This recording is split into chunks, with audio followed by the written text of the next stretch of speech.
सभी का हार्दिक स्वागत करती हूँ। विषय हिंदी और आज का हमारा जो विषयांक यानी कि हमारा जो टॉपिक है वे है समास। तो छात्र आपको ऐसा लगता होगा कि हमने तो समास का अभ्यास तो हमने कर लिया है, लेकिन हाँ, समास का अभ्यास हमने गुजराती विषय में किया था, लेकिन आज हमें हिंदी में समास को पढ़ना है। तो समास के कितने भेद हैं, समास का अर्थ क्या होता है, किस तरह से गुजराती एवं हिंदी में समास के बारे में भिन्नता है, इसके बारे में आपको इस वीडियो के देखने के बाद पता चल जाएगा। तो छात्र अब हम इस वीडियो की शुरुआत करते हैं। तो हम देखते हैं समास। समास का अर्थ क्या होता है। यहाँ पे मैंने लिखा है अर्थ क्या है, शब्दों का संक्षिप्त रूप। जो शब्द दिया गया है इसका जो संक्षिप्त रूप यानी कि बहुत ही छोटा सा रूप दिया गया, जो कम शब्दों वाला होता है, संक्षेपीकरण जैसा होता है, तो उसे कहते हैं संक्षिप्त रूप। जो शब्दों का संक्षिप्त रूप होता है उसे समास कहते हैं। अर्थात इसका अर्थ क्या होता है, इसमें लिखा है कि दो पदों का ऐसा संक्षिप्त रूप जो पद के समान अर्थ धारण करे। ऐसा संक्षिप्त रूप होता है जो पद के समान, दो पद होते हैं दोनों का अर्थ समान होता है, ऐसा जिसमें अर्थ धारण होता है तो उसे कहते हैं समास। समास के यहाँ पे भेद लिखे गए हैं। यहाँ पे जो 6 भेद लिखे हैं इसके बारे में हमें अभ्यास करना है। सबसे पहला है द्वंद्व समास, द्विगु समास, बहुव्रीहि समास, कर्मधारय समास, अवयवी भाव समास एवं तत्पुरुष समास। लेकिन अब हम इस समास के भेदों के बारे में अभ्यास करें, इससे पहले मैं आपको एक बात बता देती हूँ कि यहाँ पे मैंने जो एक वाक्य लिखा है बहुत ही मोस्ट आईएमपी कहा जाता है। इसका क्या अर्थ है कि प्राचीन समय के विद्वानों ने द्विगु और कर्मधारय, यहाँ पे देखना है, द्विगु और कर्मधारय को तत्पुरुष में जोड़ दिया है।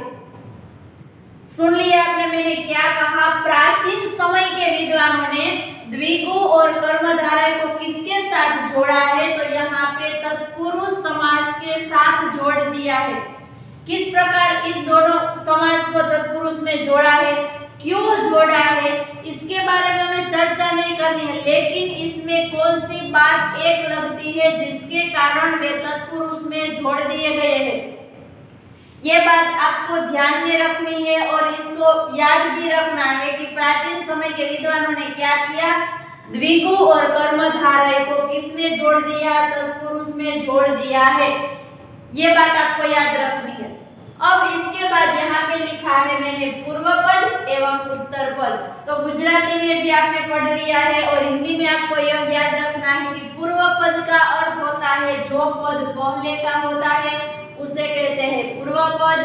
तत्पश्चात क्या होता है, उत्तर पद, जो बाद का पद आता है उसे कहते हैं उत्तर पद। यानी कि एक शब्द लिखा है और पूर्व पद इसमें क्या है देखना है। यहाँ पे मैंने एक शब्द यहाँ पे लिखा है प्राचीन, तो यहाँ पे प्राचीन शब्द है तो इसमें पहला वाला शब्द कौन है, प्रा। चीन शब्द है वे क्या है, तत्पश्चात का है यानी कि बाद का शब्द है। तो उसी के मुताबिक पूर्व पद का अर्थ होता है पहले का पद और उत्तर पद का अर्थ होता है बाद का जो पद होता है उसे क्या कहते हैं, उत्तर पद। इसमें समास के अर्थ दिए गए हैं, तत्पश्चात भेद। और आपको एक बात याद रखनी है, वे क्या है, प्राचीन समय के विद्वानों ने द्विगु और कर्मधारय समास को किस में जोड़ दिया है, तत्पुरुष समास के साथ जोड़ दिया है। पूर्व पद का अर्थ होता है पहले का पद और उत्तर पद का अर्थ होता है जो बाद में पद आता है उसे कहते हैं उत्तर पद। तो अब हम समास के भेदों के बारे में पढ़ने का अभ्यास शुरू करेंगे। तो छात्र अब हम द्वंद्व समास के बारे में अभ्यास करेंगे। तो यहाँ पे लिखा है द्वंद्व समास किसे कहते हैं, तो जिसका दोनों पद प्रधान होते हैं। ये कौन सी बात हुई, दोनों पद की प्रधानता बताई गई हो, एक पद प्रधान है दूसरा पद प्रधान नहीं है, ऐसी बात नहीं है, दोनों पद प्रधान होते हैं। और जब शब्द का विग्रह होता है तो इसके बीच में और या दोनों में से किसी एक का प्रयोग होता है तो वे समास बनता है द्वंद्व समास। यहाँ पे दोनों पद प्रधान होता है।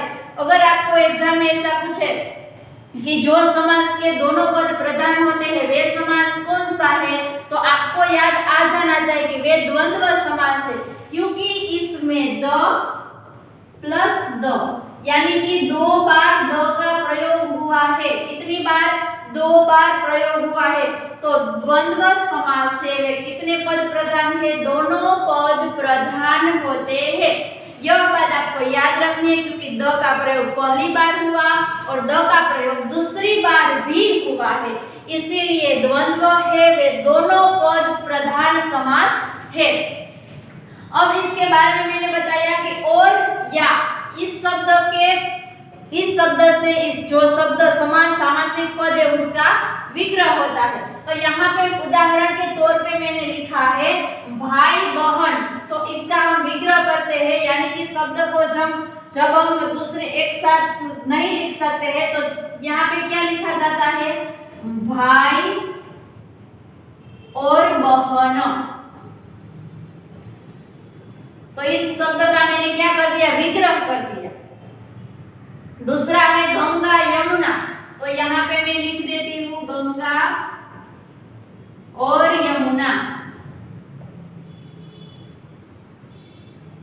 समझ में आ गई बात? और तत्पश्चात 2 ऐसे शब्द है जहां पे मैंने लिखा है धर्माधर्म एवं पापा पाप। तो आपको ऐसा लगेगा कि यहाँ पे क्या लिखे? धर्मा या धर्म, पापा या पाप, ऐसा नहीं लिखना है। लेकिन अब इसका हम संधि विग्रह के तौर पर हम देखते हैं तो क्या होता है?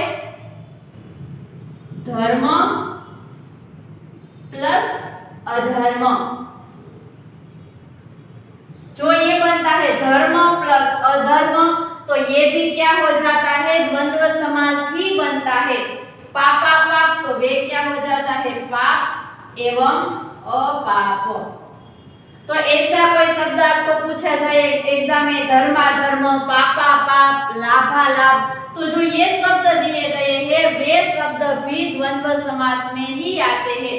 द्वंद्व समास में आपको एक बात याद रखनी है कि वे समास है वे दोनों पद प्रधान है, क्योंकि शॉर्ट में आपको याद रह जाए इसीलिए मैंने यहाँ पे बोला है कि इसमें द का प्रयोग कितनी बार? 2 बार होता है। तत्पश्चात जब समास का विग्रह करना होता है तो उसके बीच में कौन सा शब्द आता है? और या।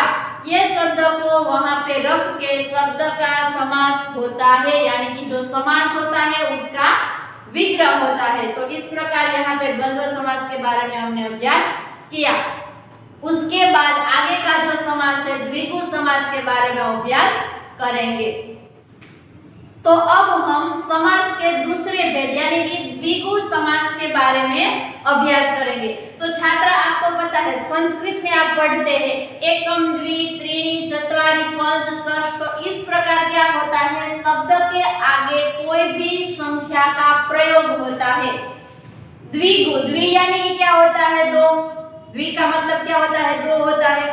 तो आपको पता है ना, एक वचन, द्विवचन, बहुवचन। तो इस प्रकार इसका अर्थ देखते हैं तो इस समास में पहला शब्द होता है वे संख्यावाचक होता है। यह बात आपको ध्यान में रखनी है, जिस शब्द में पहला शब्द होता है वे संख्यावाचक होता है और दूसरा पद प्रधान होता है। अब इसमें इसके आगे द्वंद्व में हमने क्या देखा? दोनों पद प्रधान है। 2 बार द आ गया है, दोनों पद प्रधान है। इसमें द्विगु में क्या होता है? पहला पद है वे संख्यावाचक है और जो दूसरा पद है वे प्रधान है। इसलिए दूसरे पद में जब प्रधानता बताई गई हो और पहला शब्द जिसमें संख्यावाचक हो तो वे समास बनता है द्विगु समास। इसके उदाहरण हम देखते हैं। यहाँ पे लिखा है दोपहर, तो इसके आगे क्या हुआ? 2, तो वे भी संख्या हो गई। उसके बाद है नवरात्रि, तो शब्द के आगे क्या आया? 9, वे भी संख्या है। पंचवटी, तो इसमें 5। नवग्रह, वे भी 9 की बात हुई। उसके बाद सप्तर्षि यानी कि 7 ऋषि। तो यहाँ पे छात्र आपको बहुत ही अच्छी तरह से सरलता से याद रह गया होगा कि किसी भी शब्द के आगे संख्या आती है और दूसरे पद में जब प्रधानता बताई गई हो तो वे समास है वे हमारा क्या बन जाता है, द्विगु समास बनता है। तो छात्रा इसके आगे हम बहुव्रीहि समास के बारे में अभ्यास करते हैं। तो यहाँ पे लिखा है कि इसमें दोनों पद प्रधान होते हैं। जिस प्रकार द्वंद्व में क्या हुआ था, दोनों पद प्रधान था, द्विगु में पहला पद है वे संख्यावाचक होता है और दूसरा पद है वे प्रधान होता है। और बहुव्रीहि में क्या है, दोनों पद प्रधान होते हैं। इसके बाद हमें यह बात याद रखनी है कि अपना अर्थ छोड़कर कोई तीसरा अर्थ धारण कर लेते हैं। बहुव्रीहि का क्या होता है, वे सर्वेश्वर है, अपना खुद का अर्थ छोड़कर किसी और का अर्थ वे धारण कर लेता है तो वे बन जाता है बहुव्रीहि समास। तो यहाँ पे हमें देखना है, यहाँ पे मैंने लिखा है दशानन, तो आपको क्या हुआ, द्विगु में क्या आया था, शब्द के आगे क्या होती है, संख्या होती है, तो वे क्या बन जाता है, द्विगु होता है। तो यहाँ पे आता है दशानन, तो वे 10 शब्द लिखा है। लेकिन यहाँ पे एक बात आपको याद रखनी है कि जिस शब्द को देखकर आपके मन में चित्र खड़ा हो जाता है तो वे बन जाता है बहुव्रीहि समास। अब मैं ऐसा बोलती हूँ दशानन, तो आपके समक्ष कौन सा चित्र आ जाता है, रावण का, जिसके 10 मस्तक थे। तो उसी प्रकार जो शब्द का उच्चारण होते ही आपके मन में कोई चित्र खड़ा हो जाता है तो समझ लेना कि वे समास बन जाता है बहुव्रीहि समास। तो उसी प्रकार यहाँ पे दशानन, जिसके 10 मुख है वे, तो वे दशानन है, तो वे क्या बन जाता है, बहुव्रीहि समास। उसके बाद में बोलूं लंबोदर, तो आपके मन में क्या आ जाता है, गणेश जी आ जाएगा ना। गणेश का नाम क्या है, लंबोदर।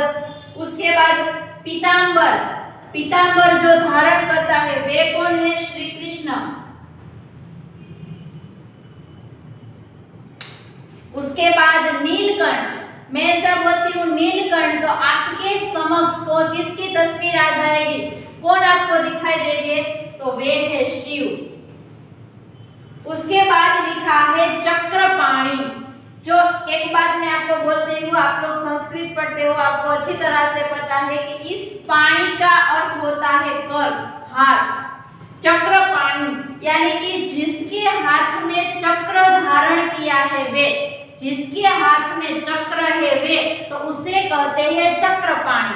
तो छात्र आपको याद रखना है कि ये अपना अर्थ छोड़कर कोई तीसरा अर्थ धारण कर लेता है, उसे हम बहुव्रीहि कहते हैं।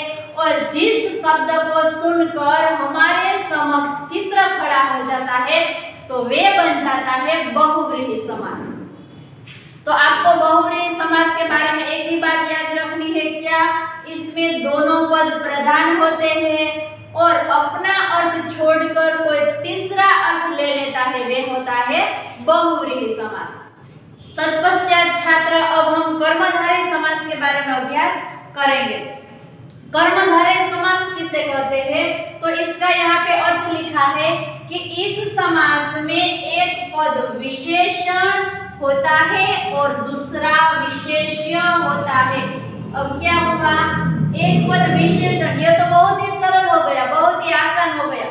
विशेषण किसे कहते हैं कि जिसके बारे में जो कोई शब्द होता है इसके आगे कुछ अर्थ कुछ नया होता है, जो उसकी विशेषता बता रहा हो, उसे क्या कहते हैं, विशेषण। यानी कि शब्द के आगे जो विशेषता बताने वाला शब्द है वो क्या होता है, विशेषण होता है। तो यहाँ पे कर्मधारय का अर्थ है कि इस समास में एक पद विशेषण होता है और दूसरा विशेष्य होता है। विशेष्य किसे कहते हैं कि जिसकी विशेषता बताते हैं वे शब्द, उसे कहते हैं विशेष्य। और यहाँ पे फिर मैंने 2 शब्द लिखा है, पहला पद है वे अप्रधान होता है और दूसरा पद यानी कि जो उत्तर पद है वे प्रधान होता है। फिर से वो बात आपको याद दिला देती हूँ कि प्राचीन समय में विद्वानों ने कहा था द्विगु और कर्मधारय दोनों को जोड़ के कहाँ मिला दिया है, तत्पुरुष में। तो आपको यह बात याद आ गई है कि द्विगु समास में भी क्या था, पहला पद है वे संख्यावाचक और दूसरा पद प्रधान था। अब इसमें वही बात कर्मधारय में हुई, पहला पद है वे अप्रधान एवं दूसरा पद है वे प्रधान होता है। तो यहाँ पे इसके उदाहरण में देखने हैं महादेव, जो देवों के महान देव है उसे कहते हैं महादेव। तो यह देवों की विशेषता बताई है। तो जो महादेव शब्द है जिसके आगे महा लगा है तो वे हमारा समास बन जाता है कर्मधारय। इसके बाद है पीतांबर।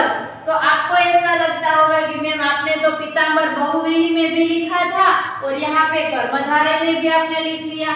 तो हाँ, इसमें क्या होता है, पीतांबर शब्द के आगे अब हम बोलते हैं तो पीतांबर यानी कि जो पीले रंग का जो वस्त्र धारण करते हैं वे। तो इस तौर पे मैं आपको बता देती हूँ कि पीतांबर कर्मधारय में भी आता है और बहुव्रीहि में भी आता है। तो अगर आपको एग्जाम में यह शब्द दिया है पीतांबर जिसका आपको समास पहचानना है तो इसके एमसीक्यू में अगर बहुव्रीहि लिखा है तो आपको उसका आंसर में बहुव्रीहि ही लिखना है। अगर बहुव्रीहि नहीं लिखना है तो ही आपको उसका आंसर है वे कर्मधारय करना होगा। समझ गए आप बात। उसके बाद है नीलकमल। तो कमल है लेकिन कमल कैसा है, नीला है, तो ये उसकी विशेषता बताई है तो इसीलिए वे भी कर्मधारय बनता है। और इसके आगे नील गाय, गाय कैसी है, नीली है। तो जिस शब्द के आगे विशेषता बताई गई हो तो वे कर्मधारय होता है। जिसमें पहला पद है वे अप्रधान होता है और दूसरा पद प्रधान होता है, वे समास कर्मधारय समास बनता है। तत्पश्चात हम अव्ययी भाव समास के बारे में अभ्यास करेंगे। तो यहाँ पे एक ही बात आपको याद रखनी है कि पहला पद अव्ययवाची होता है। जिस शब्द के आगे कोई अवयव लगा हुआ है तो वे क्या बन जाता है, अव्ययी भाव समास बन जाता है। यहाँ पे एग्जाम्पल लिखे हैं, देखना है, यथाशक्ति यानी कि शक्ति के आगे क्या लिखा है, यथा, तो ये हो गया अव्ययी भाव समास। उसके बाद प्रतिदिन, प्रति, यथा, प्रति, उसके बाद अनुरूप, तो यहाँ पे क्या हुआ है, अनु शब्द, और इसके बाद आगमन। तो जिस शब्द के आगे किसी भी अव्यय लिखा गया हो, यथा, तथा, प्रति, अनु, आ, इस प्रकार कोई भी अवयव लिखा गया है तो वे हमारा समास बन जाता है अव्ययी भाव समास। एक ही बात आपको याद रखनी है कि शब्द के आगे अवयव लिखा होता है तो वे हमारा बन जाता है अव्ययी भाव। इसके बाद हम देखते हैं तत्पुरुष समास। तत्पुरुष समास की क्या विशेषता है, इसमें पूर्व पद सहायक और उत्तर पद प्रधान। अब मुझे वे बात दोहरानी पड़ेगी या नहीं कि प्राचीन समय के विद्वानों ने द्विगु एवं कर्मधारय को किसके साथ जोड़ दिया है, तत्पुरुष के साथ।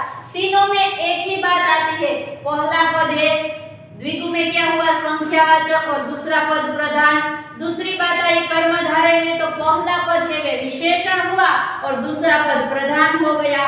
इसी बात यहाँ पे भी दोहराई है, तत्पुरुष में क्या बताई है कि पहला यानी कि जो पूर्व पद है वे सहायक है और उत्तर पद है वे प्रधान है। तो इसी बात पे हमें गौर करना चाहिए कि द्विगु और कर्मधारय को विद्वानों ने किसके साथ जोड़ दिया है, तत्पुरुष के साथ। तीनों में एक ही बात का जो दूसरा पद होता है वे प्रधान है। अब इसके आगे हमें ये देखना है, यहाँ पे मैंने कुछ शब्द लिखे हैं, ने, के, से, का, की, को, के लिए। तो यहाँ पे जो शब्द दिए गए हैं तो इसके आधार पर जिस प्रकार द्वंद्व में क्या था और या शब्द को बीच में रखकर शब्द का विग्रह होता था, तो उसी प्रकार तत्पुरुष समास में भी वही बात दोहराई जाती है। और इसके बाद आप लोगों को विभक्ति के बारे में आप लोग जानते ही हैं, विभक्ति प्रत्यय के बारे में आपने पढ़ा है। तो यहाँ पे मैंने जो कुछ भी लिखा है वे सारे विभक्ति के ही प्रत्यय है, यानी कि तत्पुरुष समास में सभी विभक्ति के प्रत्यय भी लगते हैं। यहाँ पे एक शब्द लिखा है राजपुत्र, तो जिसका हम विग्रह करते हैं तो क्या हो जाता है, राजा का पुत्र। तो इसके बीच क्या आया, का, तो वे क्या हो गया, तत्पुरुष समास। दूसरी बात है राजरानी, तो वे भी क्या होता है, राजा की रानी। तो इसमें क्या शब्द आया की।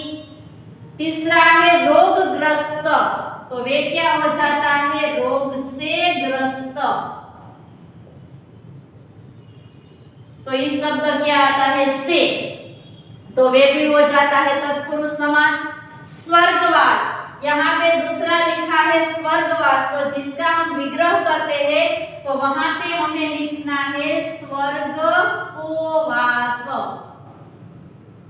स्वर्ग की वास, स्वर्ग को वास, स्वर्ग के वास, ऐसे शब्द नहीं लिखने हैं। उसके बाद में मन चाहा, तो वे क्या बन जाता है, मन से चाहा। तो छात्र इस प्रकार यहाँ पे तत्पुरुष समास बनता है। तो यहाँ पे इस वीडियो में हमने समास के भेद देखे, द्वंद्व से लेकर तत्पुरुष समास तक हमने समास के भेद देखे, उसके उदाहरण, उसके अर्थ, किस प्रकार कौन से पद की प्रधानता होती है, कौन से पद है वे सहायक के रूप में आते हैं, इस सारी बातें हमें इस वीडियो में पढ़ ली। तो अगर आपको एग्जाम में किसी भी शब्द आता है, तो अगर आपको पूछा जाए कि इस शब्द का समास क्या होता है, तो आपको अब आ जाएगा। अब आप लोगों को आना ही चाहिए। तो इस प्रकार छात्र आप लोगों ने यह सारी वीडियो देखी है, तो इसलिए आपको इस समास के सारे भेद आ ही गए हैं। तो इसीलिए आपको होमवर्क में अब क्या करना है, इसके जो भेद है, इसमें जो प्रकार है द्वंद्व से लेकर तत्पुरुष तक, ये सारे समास के भेद को आपको एक बार होमवर्क में लिखना है। किस प्रकार लिखना है, सबसे पहले समास का अर्थ और समास के भेद एवं इसके जो उदाहरण दिए गए हैं वे आपको एक बार लिखना है। Thank you.